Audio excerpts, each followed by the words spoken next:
जोडी सम्वाद कार्यक्रमले धेरै फाइदा दिएछ। दिन त पहिला मेरो श्रीमान अलि महिलाको काम घरैसी हो, पुरुषको काम बाहिर हो भन्नुहुन्थ्यो। अहिले चाहिँ घरको काम पनि दुवैजनाले गर्नुपर्छ, बाहिरको पनि दुवै महिलाले पनि सकिन्छ भन्ने थाहा पाउनुभयो। अनि खानामा एक त्यो नै गर्नुहुन्थ्यो, भान्सामा जानुहुन्थेन।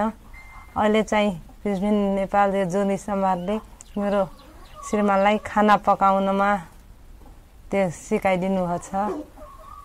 अनि केटाकेटीलाई पनि अब भोकै बस्दैनन् भन्ने मलाई त्यो ढुक्क भएको छ। अब श्रीमानसँग चाहिँ अब पहिला यही जुनी पनि कट थिएन भने जस्तो लाग्थ्यो, अब चाहिँ 7 जुनीसम्म यिनी नै पाउन् भन्ने जस्तो लाग्छ मलाई चाहिँ। अब यो जोडी सम्वाद भन्ने कार्यक्रममा पहिला नपरुन्जेलसम्म चाहिँ महिलाले घरको काम गर्ने र पुरुषले बाहिरको काम गर्ने भन्ने जस्तो लाग्थ्यो।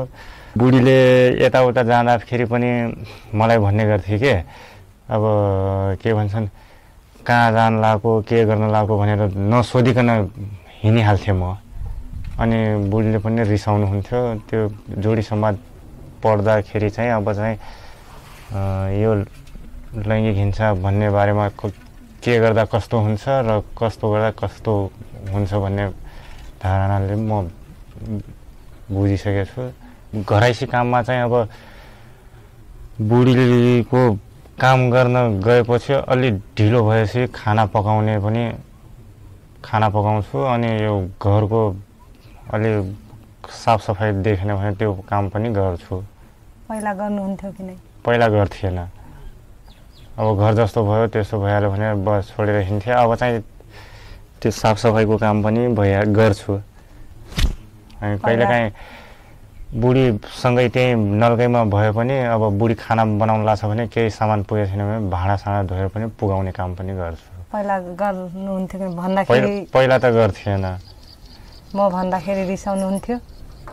पहिला रिसाउँथेँ, अब चाहिँ रिसाउँदैन। पहिला त आफै त्यहीँ राखेछ उठाएर लैजाऊ भन्ने हुन्थ्यो। जहाँसम्म जोडी सम्वाद पढेर ऊ भएपछि अब चाहिँ अलि चेन्ज भयो। मलाई चाहिँ 7 जुनीसम्म यिनी नै पाऊँ भन्नुहुन्छ कि नै? म त भन्छु।